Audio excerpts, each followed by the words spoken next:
it's really great to be here in kind of home territory. I thought what I would do is just read, spoiler alert. I'm going to read the beginning and right through to the end, so plug your ears, but don't hum because everybody at home will hear it.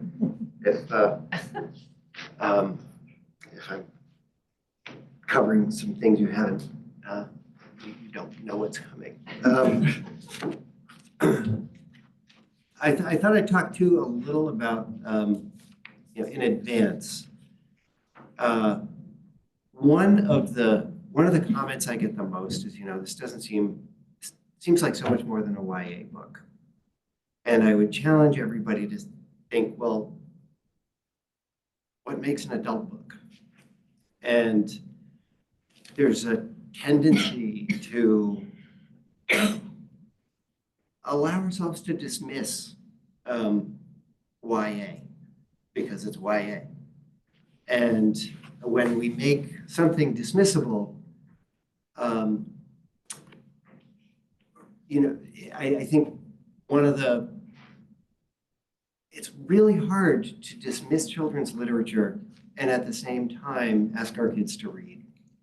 So if you hear people doing that, tell them to stop it. All right, with that, I'm starting right here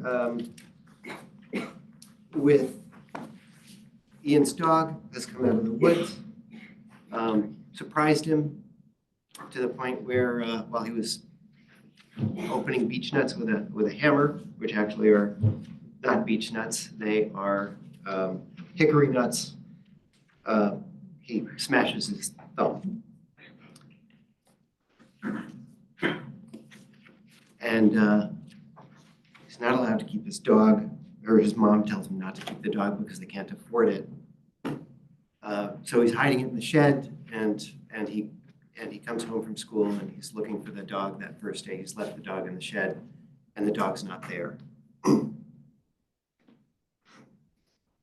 So I'm standing there trying to suck it up when he comes around the corner with an apple in his hands. I guess I might have got a little choked up. I don't know where you came from, but I sure do hope you stay, I told him. I thought I'd name him Hunter at first, since he knew how to take care of himself, but since he was eating mostly vegetables he found on his own, well, that's how I came to name him Gather. So something I have to say is about the word gather. It means a lot of things, like gathering food, gathering your thoughts.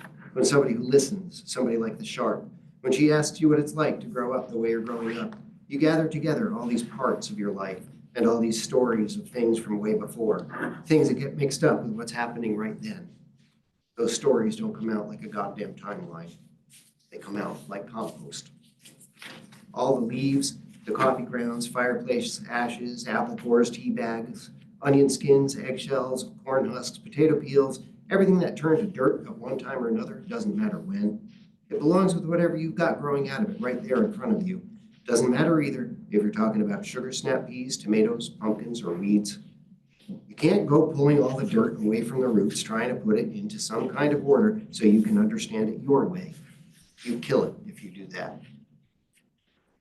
Stories we tell come out like the way you walk the woods if you want to know it. Zigzagging, doubling back, maybe tripling, sometimes enough to find out that the parts you know the least about are the parts closest to home. You don't just make some frigging beeline to some hill like you're trying to get your steps in. I just don't understand people like that. I don't think they're from around here. But I feel like you need to understand this. Our stories from around here come out like the way we keep our work shed. You go in there, see what you have lying around, some of it being old as hell, some of it being stuff you might have even had the money to buy for yourself. You keep moving, you find something else. You brush it off a little. Then you use it or you set it back down. But you need it all to piece together how things come to be the way they are now, how you come to be who you are. And when things go to hell in your own life, the word gather means something else all over again, because there's a lot of good people, some who you know, some who you only just met, and the ones who matter, they listen. They gather on your side, and at least they try to help you, even if it might not all work out. I know that for a fact. All that being said, I am definitely getting ahead of myself here. Right then, I was just goddamn glad to have that dog. I don't know how old I was, but I remember it like yesterday. I'm outside with my Gramps at deer camp. The sun's been down 2 hours. We haven't had dinner yet. We're leaning back against this black F-250, probably got 20 inches of clearance under her, but it's the sky we're looking at. There's all these bunched November clouds with islands of open sky here and there, where you can see crazy clear through to the brightest stars, the dull ones not being strong enough to fight the moonlight. Gramps, he's like, watch that hole in the clouds. It's going to track perfectly. Our hunter's moon will burst right through. I'm pretty much just holding my breath, but the hole in the clouds, it misses the moon by a mile. Now you really do feel like you need to stay until you see the moon, even though you can hear raindrops hitting the trees that still have leaves on them. Beeches and oaks mostly. A couple big drips hit us. I shiver. Still, one of these gaps is bound to line up and show us that moon. Well, each hole keeps looking like it's going to be the one, but then this other set of clouds slips in, or we just guess wrong. Gaps sail by northwest to southeast. The best we get is clouds shining bright at the edges. So we're following this one hole. For the 50th time, we're sure this is going to be the one. But what blasts across the hole is an orange meteor trailing sparks like somebody smacked a bright bed of coals in the sky. Gramps, he just laughs and squeezes my shoulder. Well, Ian, he says, sometimes the closer you're paying attention, the more likely you are to be surprised. How will we tell the others about this when we go back in? We open the door to camp. The smell of stew is pouring out, and you can hear the clank of someone setting out the tin bowls. But you just never know what's coming next. We're right on the threshold, and the whole yard fills with moonlight. We turn around, and there it is, the big white moon, glistening off every wet leaf and tree and truck in the yard. Our hunter's moon, Gramps says. Lucky us. He lets me tell them about the meteor.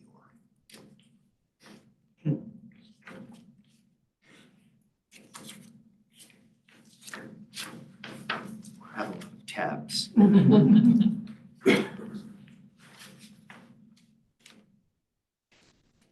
One of the things that's really important to Ian is a stone that used to be the doorstep to the main house that was part of the farm. And he sits there a lot. That's where he was breaking open beech nuts. And it's a place he goes, gets the first sun in the spring, like this time of year. And it's a place he goes to think about his past and feels really connected to the past. I remember Gramps and his mother, my Nana, talking family history for hours on end. Nana sliding all these old black and white pictures around the tabletop with the side of her pinky finger, somehow never managing to once drop cigarette ashes onto anything but the ashtray. I guess it was after Nana died, Gramps lost her for talking to. He started spending all this time with me. I was probably 5 years old. Gramps said the burned farmhouse had been the homestead for all the Maple Hill farm, some 300 some odd acres. The fire started in a chimney, and all they could say was part of the back L, which became the house what we have now. They built the new farmhouse further up the hill. Mr. Collins owns it. Sitting on the rock, a good 50 feet from our kitchen door, it's hard to imagine I come from a family that ever could have owned a house so big. I think about what it would have been like living in the big house, getting up early in the morning, stepping down onto a solid rock instead of a rotten porch, but then walking through the yard and into the barn, all them cows steaming and mooing and waiting for grain. That should be my life. But when my dad was 16, Gramps auctioned off the herd and sold the barn to some post and beamer. My mom said he took it pretty hard, meaning my dad, and he started making big mistakes, one of which, I guess, turned out to be me. All we own now is 10 acres of timber and the house. We still own that bit of field and yard to the right of the driveway coming in, so we might have 11, maybe 12 acres total. Just how much is something I keep meaning to find out.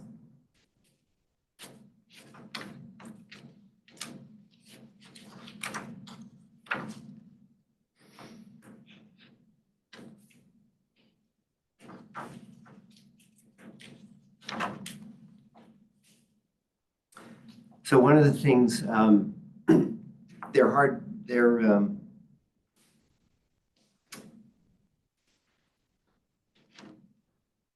of Ian's connection with school is something I wanted to touch on. And one of the things in Ian's life, it's pretty obvious, they're falling pretty hard on money troubles right now.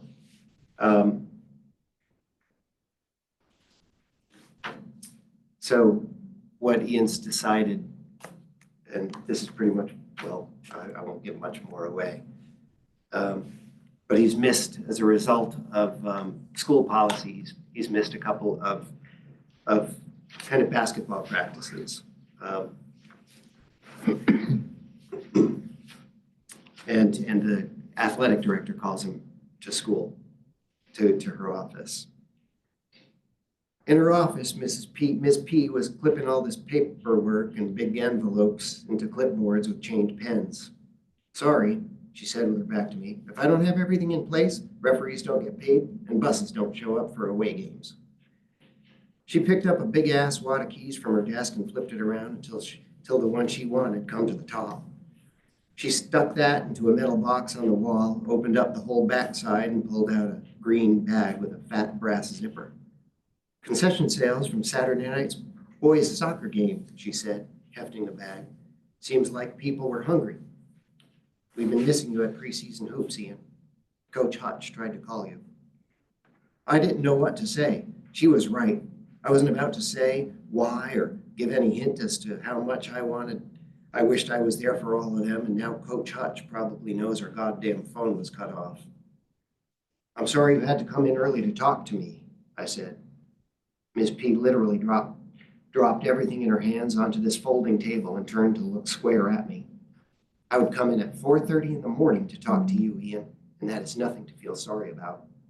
She looked serious as hell. I like Miss P and the Sharp both, what with them not treating us all like we're thin-shelled eggs that'll bust and ooze yolk every time something hard to hear gets told to us. Full disclosure, I left my glasses that are my new progressives at my mother's house this evening. So these are my old progressive.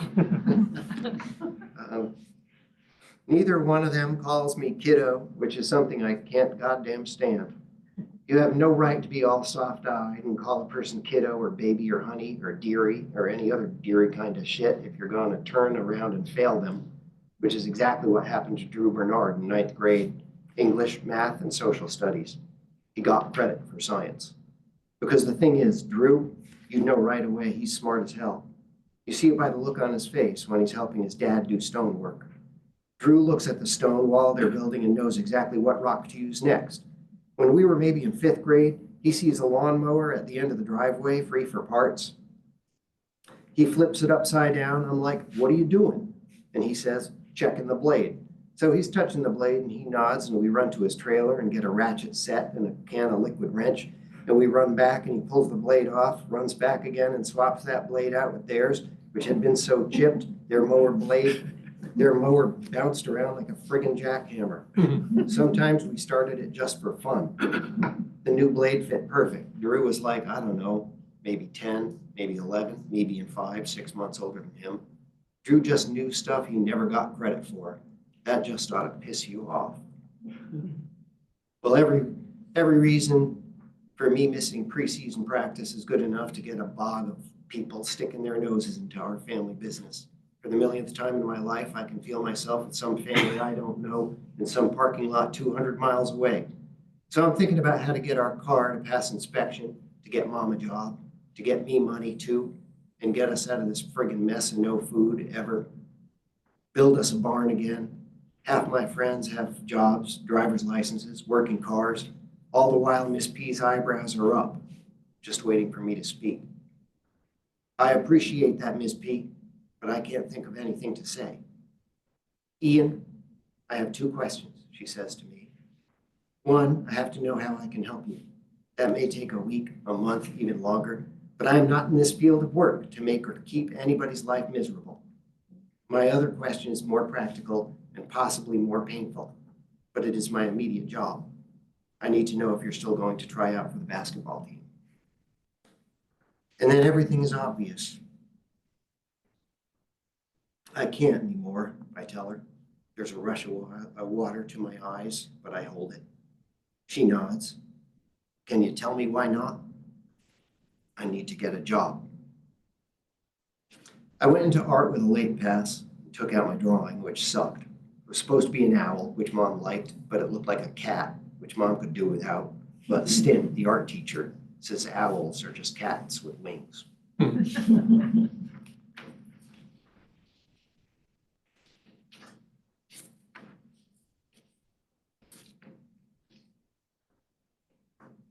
I wanted to touch too on the friendships that Ian has, both with his friends and the adults in his life. So a little more about Drew. September 8th grade, Drew and I were hanging out in town. He was on a skateboard. Somehow his dad always had money to buy him stuff. I was running along beside him and we came up to the Goodwill store.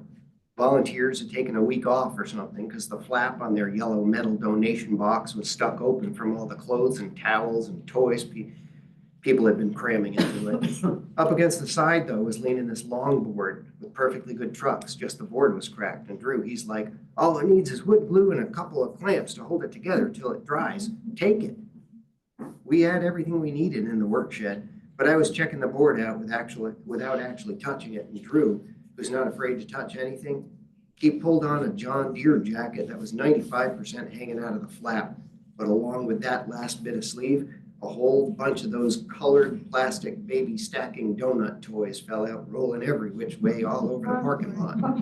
We laughed our asses off.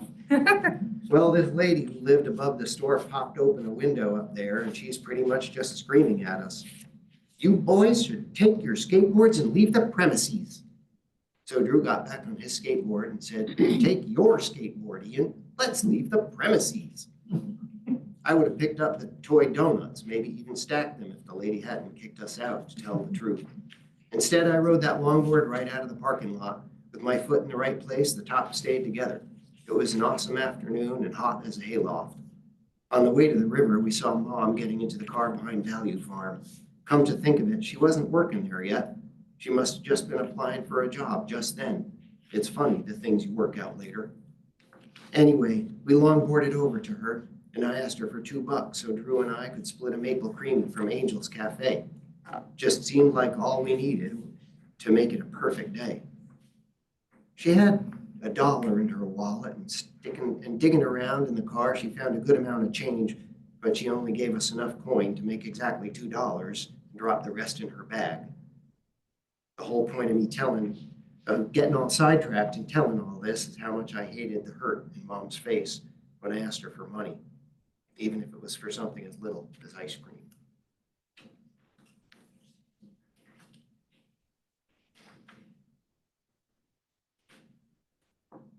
So Ian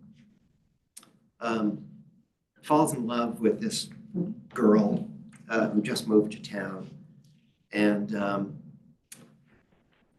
he gets invited to the house, and it's awkward for him because he hasn't had a lot of family meals, and this is a home where family meals are normal, and it happens to be New Year's Eve.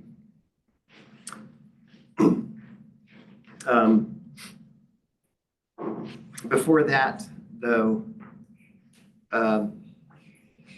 Ian is asked to write a poem for a class. He's taking poetry with his English teacher, Mr. Charpentier.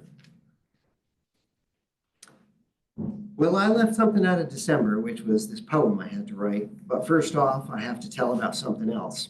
I was wearing 2 of them thrift store shirts to threads. The nicest of the 3 never seemed right to put on at all. So that one I just left hanging. People would have been like, what are you all dressed up for? Turns out I was spot on about that. So it's the same day Angel got her surgery, which was before we ran out of heating oil, and I'm running up to the thrift store after school in a little flurry of snow with another $10. But when I get there, they've got this back at 4:15 or so sign on the door. So I've got half an hour to kill, and I decide to take a walk up the Sugar Road. The Sugar Road is the kind of road you don't drive on unless you got four-wheel drive on a vehicle with a body you don't care about and a paint job already gone to hell. There are some big gnarly old maples up there, and in sugaring season, there's sap lines running like spider webs every which way. And really deep in the woods are two stone foundations so old there's oaks 20 inches in diameter right inside the cellar holes. But it's the apple trees you care about, being as the deer go there to eat the fruit. There's acorns and beech nuts too, like a supermarket for the herd. Gramps and Dad took me hunting there pretty much from the time I could walk until Gramps died. There's nothing better than prowling through the woods looking for every little thing and just listening. You might hear a chickadee or a woodpecker or a red squirrel or spot a coyote or a gray fox. You're up there sitting so still waiting for a deer, you get a little weasel to run across your foot without even knowing you're there. And I can tell you, you feel like you belong. I know, because exactly that happened to me during bow season when I was maybe 8 years old. Well, belonging is the whole point of this. A ways up the sugar road, somebody had posted all the land. Above them beautiful stone walls lining the road are these bright posted signs telling us we can't go there anymore. It's just so wrong. I ended up buying 4 shirts at the thrift store, but my mind was all cloudy. Who's rich enough to buy hundreds of acres of hardwood forest just so they can tell the rest of the world you're not allowed to on land they've been walking forever? Police take notice. Our ways get forgot. So that's what's still on my mind the next day when Mr. Charpentier tells us to find a poem we like and write one like it. This is pretty much what I come up with. Kept out of the woods on a snowy evening. Whose woods these are has made it clear he does not want me hunting here. I wonder, does he even know this stream, the trees, those rocks, these deer? The yellow signs give off their glow at every 100 feet or so. The posted land, it shuts me down, but I have no place else to go. I want to punch, I want to pound. I know this land for miles around. Over every hill, down every dell, I used to walk without a sound. But no one listens when I yell, although I have a story to tell of a way of life I loved so well. A way of life I loved so well. Of course, I didn't want to hand it in. I mean, the words just kind of slid out of my pencil, and I was even shaking a little bit. So the next class Charpentier hands them back, and his notes on mine say, "You have a way with words, Ian. Strong writing. Know that poetry has the capacity to change the world. Also consider the use of the apostrophe in your over every hill line. Think about how you could use an apostrophe to maintain the meter here." All I'm thinking reading his comments is that no way in goddamn hell am I going to write over like I'm some old-fashioned dude writing back 200 years ago. But he wrote some other stuff too that I decided would make sense to change. So what you just read there, that's not my first try, to be honest. I don't keep old drafts and shit.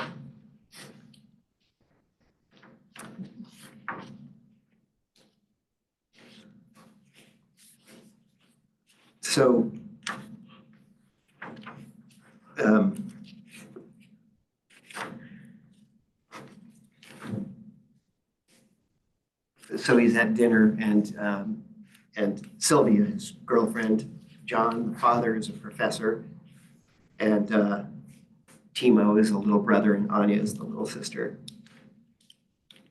"How much land do you own?" Timo asks. I end up telling Timo we've got something above 10 acres, but we used to have 300. "We've got hundreds," he says. Of course, I'm trying to picture how hundreds of acres can belong to a house that's pretty much right in town, and I'm coming to my own conclusions when Timo, he gets there first. "Our land runs behind all of Clover Street right up to the Sugar Road." The Sugar Road. All of a sudden, I feel like I've been eaten with the enemy. It was them, the Pearsons, who posted the land there.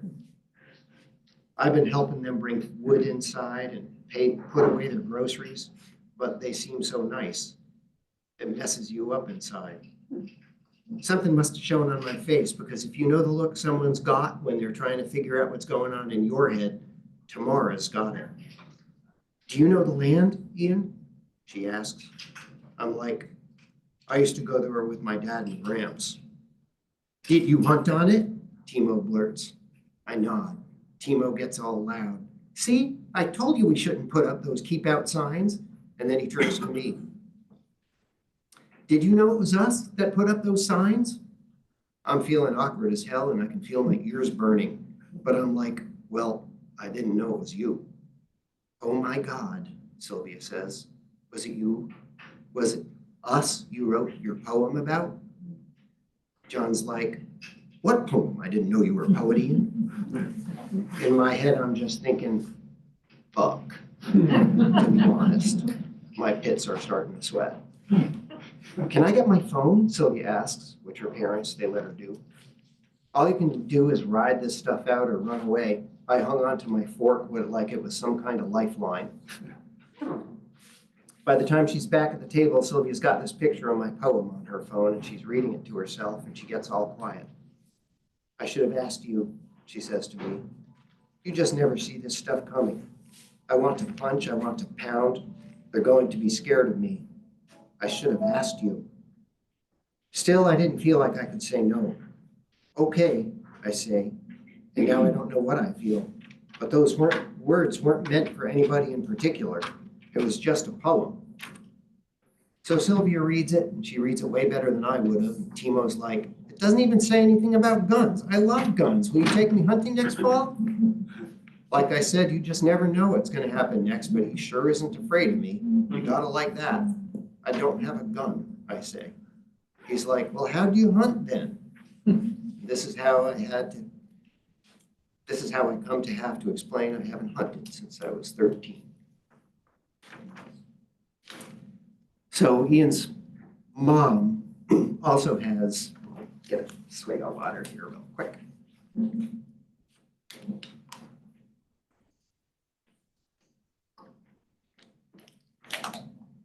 Ian's mom also has a new love interest, and she's spending New Year's Eve with him. It turns into one of those nights where a hard-ass cold is squeezing every bit of water out of the air, so it's snowing super fine. But you can also see the stars like you're floating in them, maybe even reflecting off the snowflakes. Sylvia came along for the ride. John tried to get me up the hill, but they had all-season tires on their Subaru. All-season tires being like cotton long underwear, which is, they work fine until you need them. When he started spinning out halfway up Maple Hill Road, I was pretty much relieved as anything, knowing they wouldn't see my house. I'm like, the hill gets even steeper. My driveway is just up there. I can walk. And Sylvia's like, Mark stopped texting me the week after we moved here. I'm like, what? Right in front of her own dad, she says she wanted to make sure I knew she didn't have some boyfriend I didn't know about back where they came from. I'm like, oh, I hadn't thought about it much, which was maybe dumb to say. John wanted to keep trying, but his car was going sideways. Really, I said, I'll walk. We're very close. Truth is, an uphill mile in deep new snow at 15, 20 below doesn't feel close at all. But there was no way he would have made it. He offered I could spend the night at their house. I told them about the dog. John said to call when I got home. I told him we had no service, which was easier than saying we had no phone. Then he's like, you don't have gloves. And I'm all cheery and shit. I have pockets. But he reached into his glove compartment and pulled out a serious pair of ski gloves, Patagonia. Merry Christmas, he says. Keep these. Happy New Year. There are all kinds of reasons I can't believe this. Who in the world is actually this nice? He's given me gloves and he doesn't have a job. And who actually keeps gloves in their glove compartment? I made sure John got turned around okay. I watched them go down the hill, wondering how long I'd be able to see their brake lights, wondering a little what it would have been like to grow up the way Timo was growing up, about who I would have been. I watched until I thought I must be imagining the red halo of taillights blowing through the steam of my own breath, reflecting off the snow, all the while hoping John wouldn't have to stop for traffic when they reached Main Street, being as how the brakes on a car are only as good as the grip of the tires. Finally, I felt the cold biting through my pants that used to belong to Gramps. So I ran home, which is a workout, in snow as dry and deep and cold as we had that night, especially if the soles on your survivors are worn to almost nothing. You go completely inside yourself on nights like that. Forget about everything except one fact. You're alive. I want to stay that way.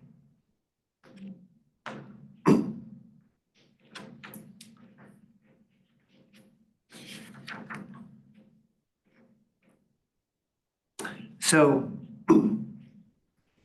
having come from such a sort of fragmented family, Ian really pays attention to families. It comes up quite a bit.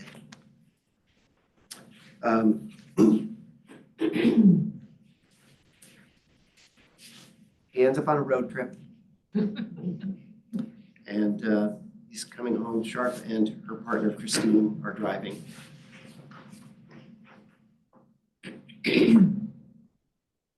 It's not like I didn't doze off now and then, just never to a point of dreaming on account of Gather shifting his head in my lap or just moving around, getting nose marks all over the car window. I love that dog.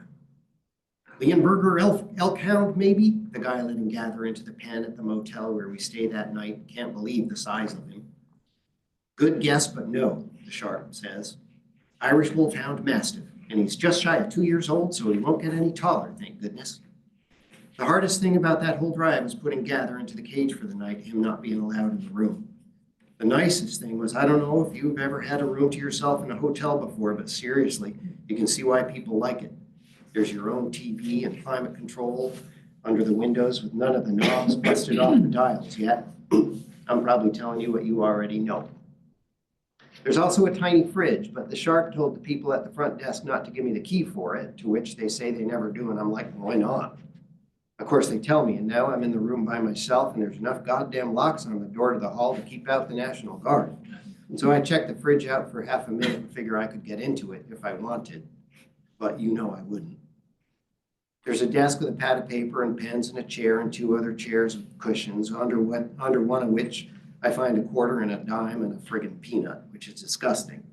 So I go and open up that bar of soap, but at least on account of the peanut, you know somebody's been in here before. On that desk is also a binder with a floor map, so you got to go look around. I've got this card key, and I go for a walk. There's ice machines and stairwells and elevators, even though there's only 2 floors. Well, I happen to run into Christine in the main entrance, and I tell her they even have a pool here, indoors. And she says she was just looking for me and banged on my door and figured I must be asleep. She's about to go out to buy me some clothes. Do I want to hop in the car? And I say, no, I'm fine. I just want to look around. She's like, Ian, you need some new clothes. And I'm like, I'm fine. I don't need new clothes. So she says, stand back for a second. She looks me up and down. What size shoe? And I'm like, 11, but I don't need shoes. She tells me she's still going out, but if I decide I need anything, I can check with the Sharp, who's right next door, as I know, to my room. They'll text. So I'm in my room screwing around with the TV, which is full of dumb shit. There's one show about killer whales, but it ends 2 minutes after I find it, and then there's a knock on my door. It's Christine. She gives me a bag. Clothes for you. I hope skinny jeans are okay. And I'm like, what? And she's like, skinny jeans? And I'm still like, what? And she tells me to never mind, she was just kidding. She got boot cut. But there's also swimming shorts in there, and the pool doesn't close for an hour yet. I'm like, are you going for a swim too? And she says she's not, but I should go check it out, so I do. I need my key card to let me into the pool room. There's no one else there, and you can't believe the smell of chlorine. There's no diving, so I don't. The place is echoing and shiny and full of straight lines and 3 fake palm trees off to the right there.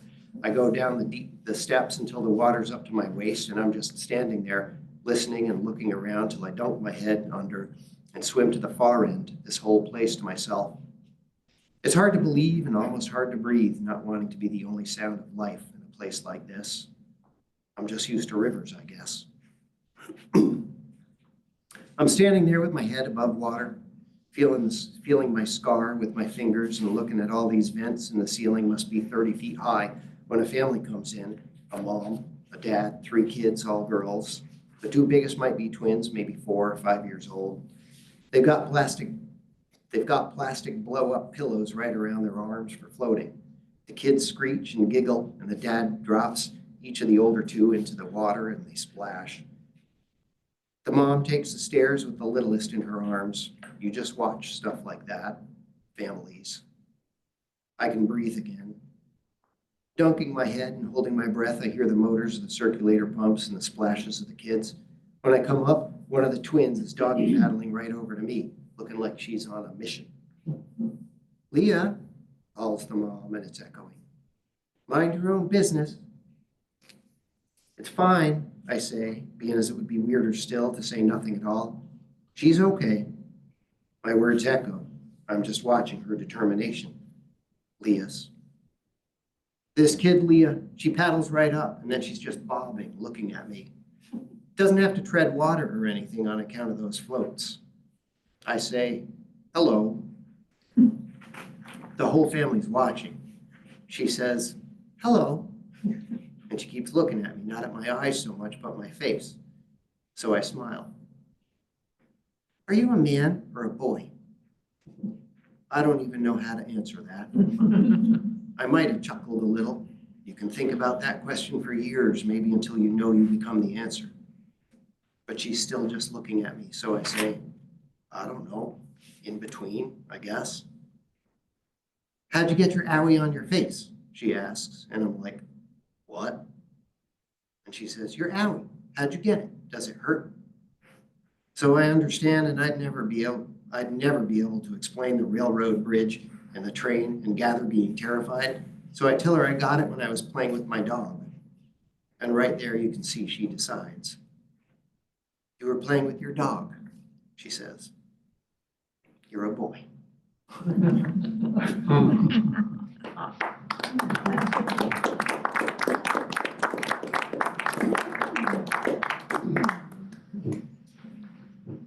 So I would love questions or comments or any, except awkward silence, which I'm comfortable with being a school teacher for a long time. Michael. Ken, I'm really intrigued by the title and the multiple ways it branches out and it brings characters and sequences and people together. Did that, are you, I mean, you don't have to answer this, you don't want to, but I'm curious about how that came together. Was that something that was formed, or did that sort of shape itself up in parts as you were writing this? Really, both.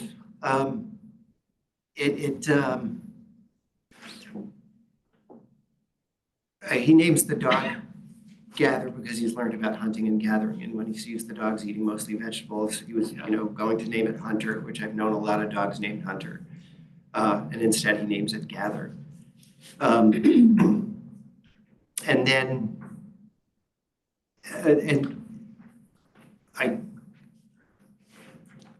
then a friend told me the book wasn't about a dog.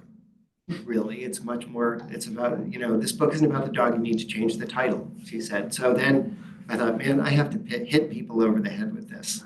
This is about gathering. It's about gathering to support. And so I pushed it in there a lot more, and then actually backed a lot of it out. Sometimes to the point where people have said, do you realize how many connotations gather has in this book? Yeah, I do.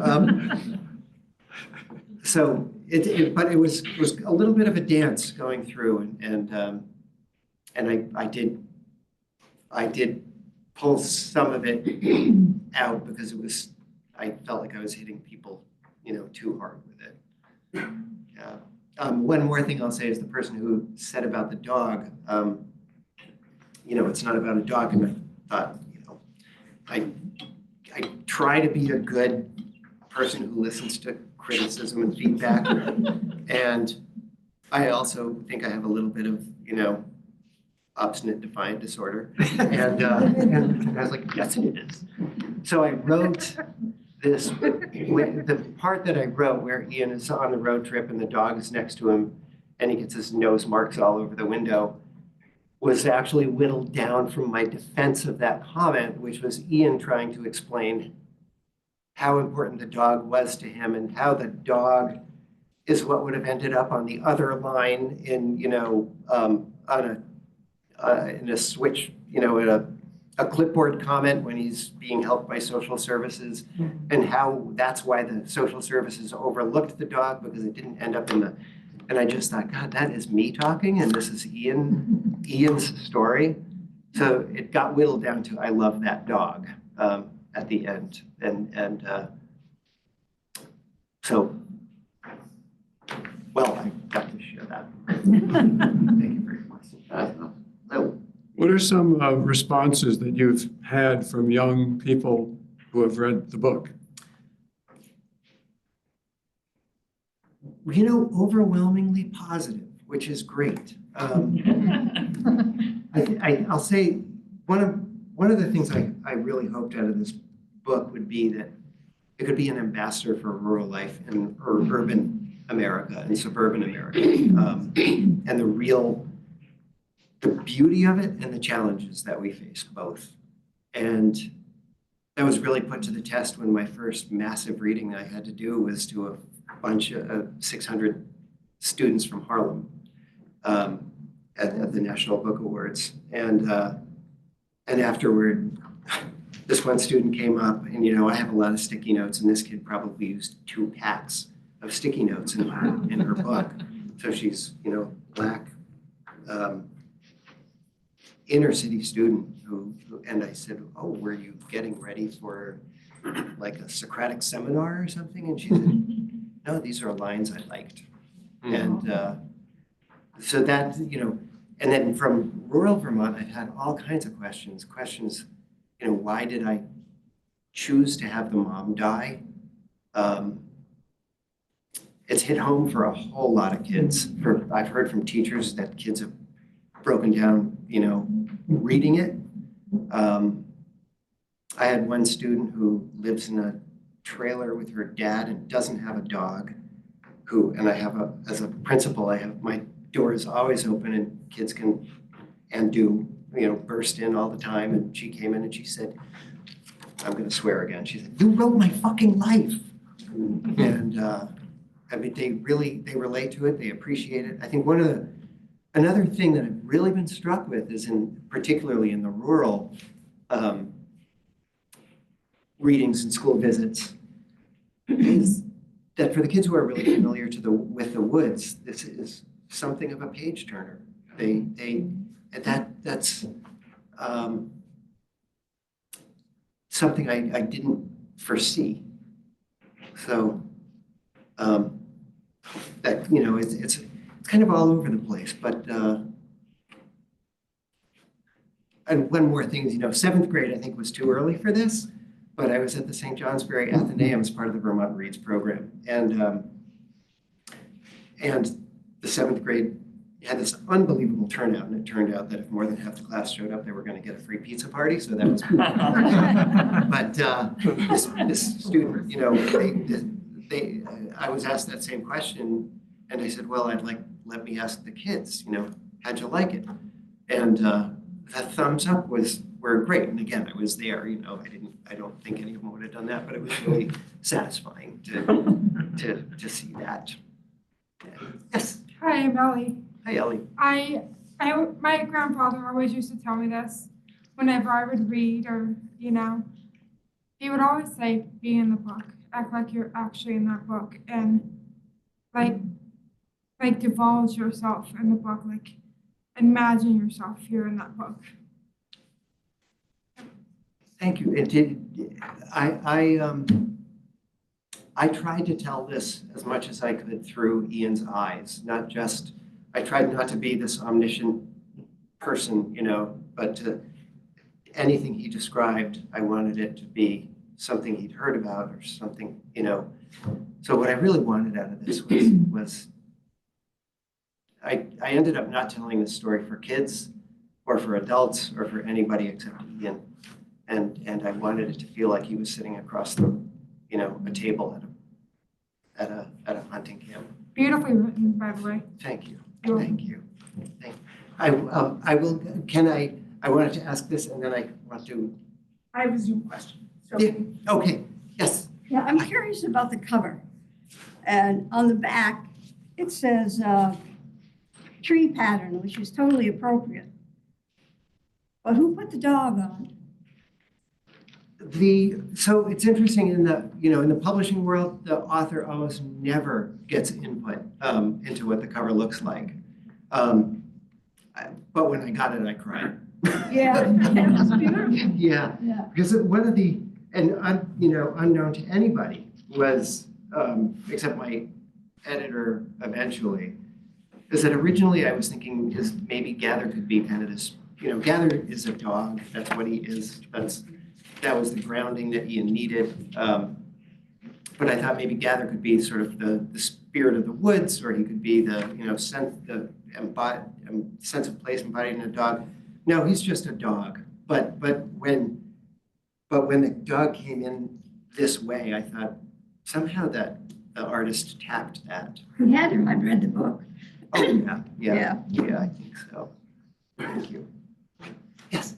Nancy on Zoom is wondering if you were inspired by Huckleberry Finn.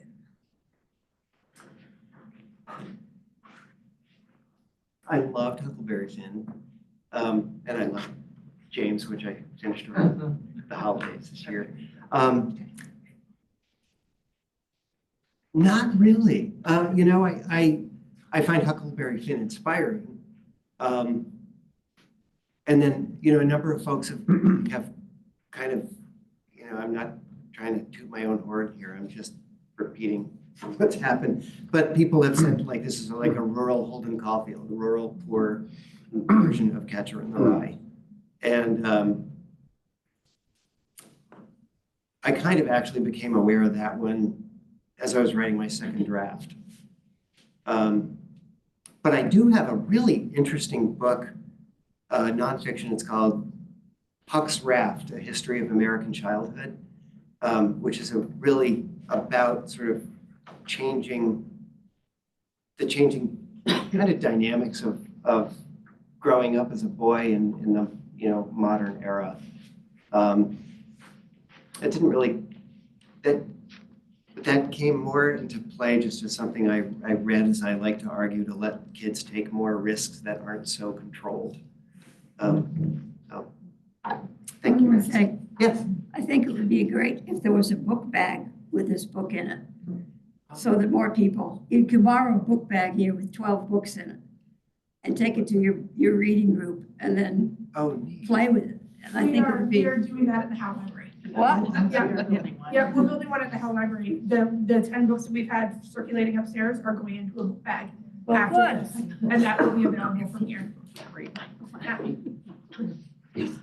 Hi, I have so many questions, but I'll whittle it down to this one. I'm curious about your decision to infuse Dorian Gray into the story. Was that something you went into the book knowing you wanted to do, or is it something you added much later?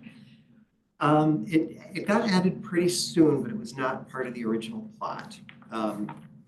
Actually, originally, the plot was boy falls in love with a girl who just moved to town, who he finds out the family bought the land. You heard that.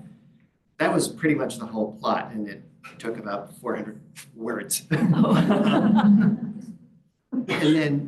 I didn't have a character for that plot, and so I kept trying to write it, and the boy was too whiny. So I kept just, I kept giving up on the plot. And then Ian came onto the page and he was standing outside the school. And I had seen him kind of, as I was running down the hill. And I thought, well, let's see what he's doing, let's see where he ends up. And then I thought, geez, I want to see it from his eyes. So I pictured myself, looking under the lid of his drippy rain jacket. And the shark walked out of the building. She wasn't in the original plot either, but at that point I didn't realize who this kid was for that plot yet. And she came out and she said, Ian, what are you doing? And then he walked into the school and I thought, oh my gosh, this is the kid for that plot. So I had to take a walk in the woods and I thought, oh my gosh, well, in the original plot that I'd written, his name wasn't Ian.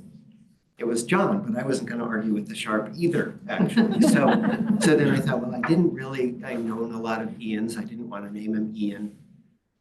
What could Ian be short for? But the professor was always the dad. Sylvia's dad is a professor who got kicked out of, who kind of lost his chair, as he says. Was always part of the plot, but I didn't have enough for him. So, or a reason, I hadn't really fleshed out the background, and I thought, well, he can have written a paper, but Ian can be short for Dorian, and then I did want to bring in you know, a poor rural kid who's really familiar with the woods and his take on effectively kind of climate change.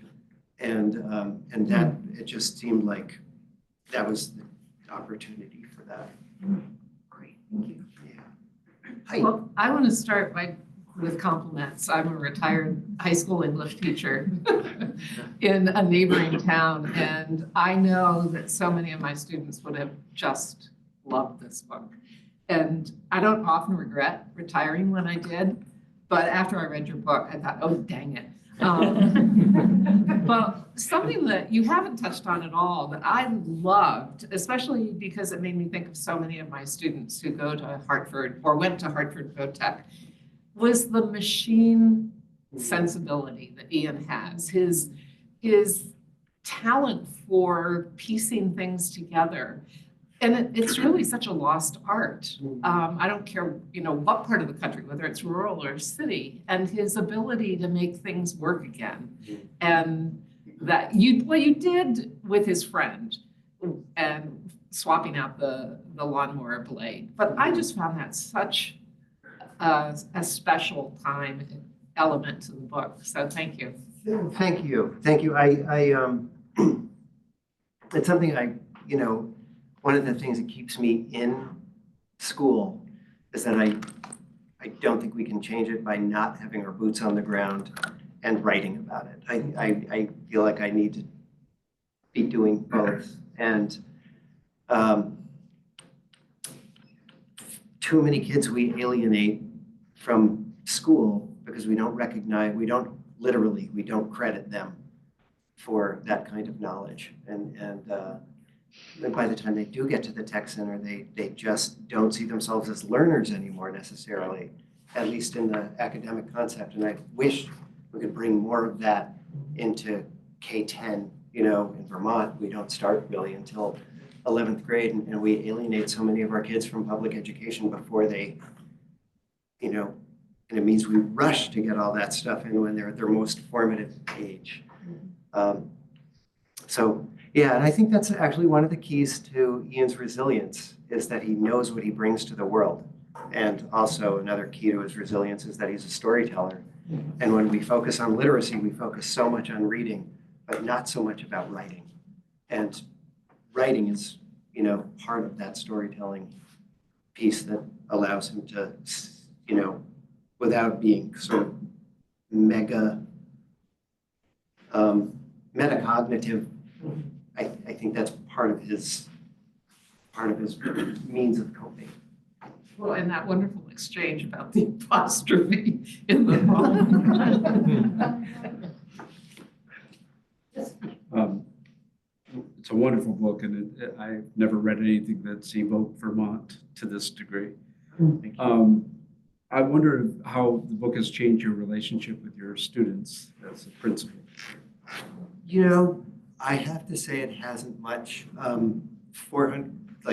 Teenagers are at the center of their universe for the most part. And in fact, they changed my relationship with the book, which is like, oh, here comes the principal. and so, but they do read it usually around October in our junior English class, and it is. I think it's nice for them to know that I have other interests, that I'm not just this person who goes in and sits in my office and types emails and walks the halls periodically, circulates at lunch. So it hasn't really, but it has been really wonderful to get out and talk to students all over and realize that, our school is so similar. People tend to think that their school is kind of one of a kind, which they all are, but they're one of a kind, and yet there's also universality to schools. So thank you. Hey. Hi. I was curious, what is the secret of writing your novel? What is the secret?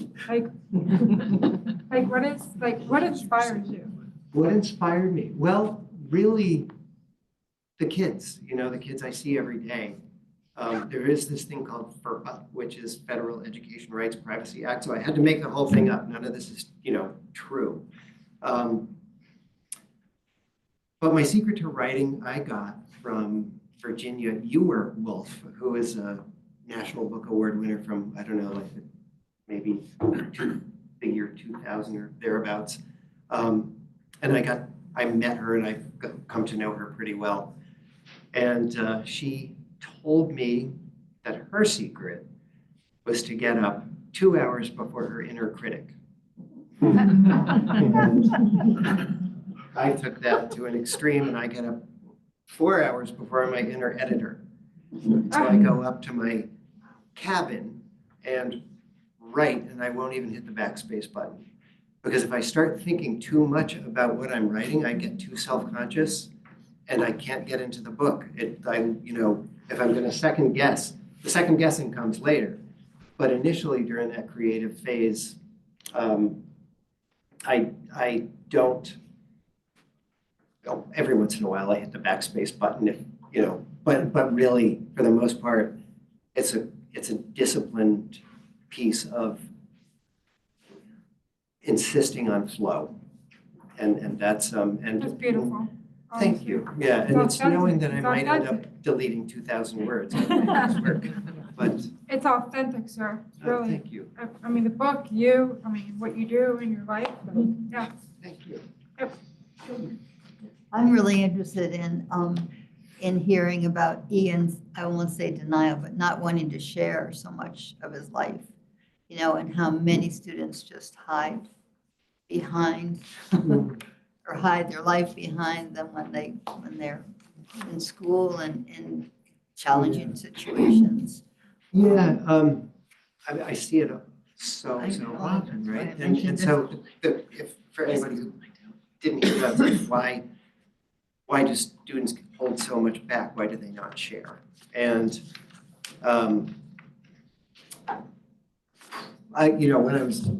haven't told anybody this before, but when I was doing the acknowledgements, I wanted to acknowledge a lot of the kids that reminded me of Ian. And I thought, well, I can't really do that. So I thought, well, maybe I'll just do initials.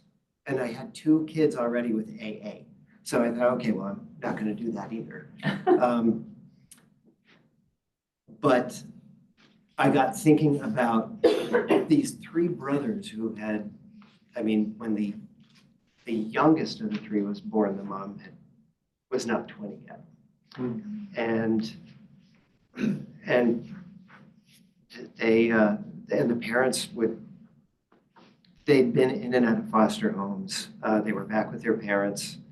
The brothers fought like brothers do. And I got to know all 3 of them just from talking, and this was before I was an art teacher back then. And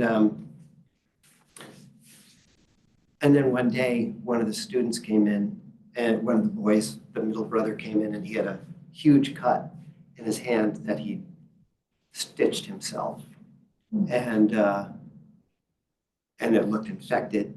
And the thing was, what I knew from talking to the kids was how much they hated being apart, despite the fact, and I was in this, somebody might come in and arrest me now because I didn't turn them. I found out that the parents were gone, the brothers got in a fight, the middle one put his hand through the storm door and sliced it. And so I called the nurse, and I actually helped. The nurse took the stitches out. I helped him wash his hand with disinfectant. And, we should have reported them to DCF, and we didn't, because I was so torn between knowing firsthand what their experience was. And so I never told the school administration that. The nurse and I, that was our secret, But you also knew what might happen there. It's often that Right, is and, the best choice. A lovely story from the foster system is that just today, a student who's been in the foster system for a while was adopted at our high school. And, it's a beautiful thing, the kids. And so it's not to slam that, it's just to say they're overworked, they're overloaded. There's the mess of our, DCF is a result of a much greater societal problem, and the people who are in it are doing their absolute best. It's just, it's overloaded. And so that's, but yeah, Ian was afraid. He had seen firsthand what happened to that another classmate had ended up in the foster system who just sort of disappeared from their life. And I know kids, for whom that's happened, kids who have shown up in my school because they were with a new family. Did the hand ever get restitched? Yes. Oh my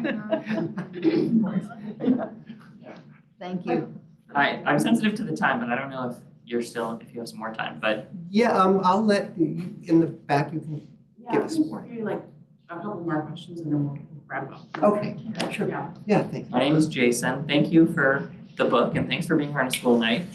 I'm just curious how this whole process of writing the book, publishing the book, traveling around, sharing the book, reading the book has changed you, not necessarily as a principal, but just you as a person and how you think about whether it's media or education or publishing or this whole process, just if any part of this process has changed you as a person. Great question. Boy, Or not. yeah, I don't know if it's changed me. I've gotten a little more comfortable trying to find the right word in front of a lot of people. But that's definitely been a big difference. And I still get in trouble for not having much of a social media presence, and I just kind of say, well, too bad.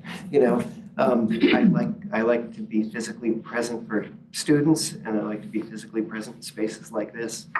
But I'm not going to hire somebody to manage my website because it wouldn't be me. So I think maybe I'm glad that I waited that long. I'm 60 and I haven't, I don't know what it would have been like 20 years ago, but I'm glad I feel I was grounded in who I am pretty well by the time this thing came out and surprised me with awards. Yeah. Thank you. Thank you. Yes. Your acknowledgements were great too. That was sort of the best part of the book in a way. It's really funny. The thing was all done and the book was all finished and it was literally ready to go to the press and my editor wrote, Ken, you haven't done acknowledgements. And so I did it and I sort of found the flow I had to under, duress. So.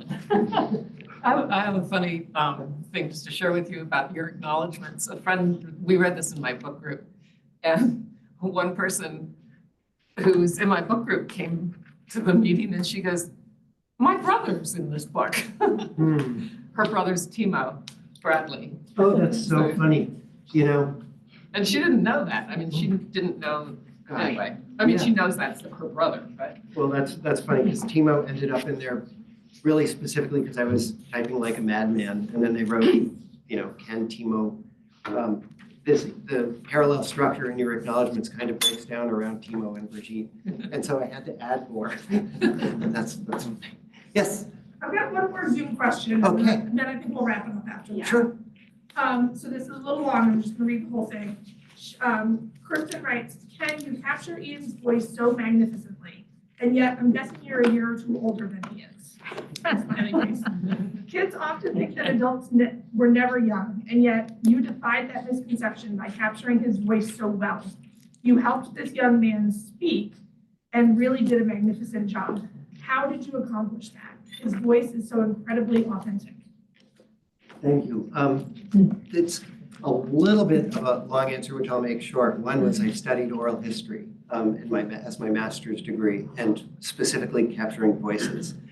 The other thing was, and I haven't told anybody this either, was I was torn after college. I drove a taxi for 2 years and knew I wasn't going to be retiring off of that. I didn't like anything I studied as an undergrad. But I did love what I studied as an undergrad, a bunch of phonetic analysis, phonological analysis work. And I applied both to the CIA for phonological analysis and the US Navy. And the CIA scared me to death when they wanted a 4-day lie detector test down in Washington, DC, so I joined the Navy instead. But my background, just really being interested in dialect, stemmed from that. And then my other thing was, every day I do lunch. I'm a sucker for punishment, and I do lunch duty. And I stand next to kids and I would think, all right, if I heard Ian's voice coming from the table of likely characters at lunch, if it would draw attention, be like, because it sounded off. So I read this whole thing aloud probably 50 times. Whoa. Yeah. Yeah.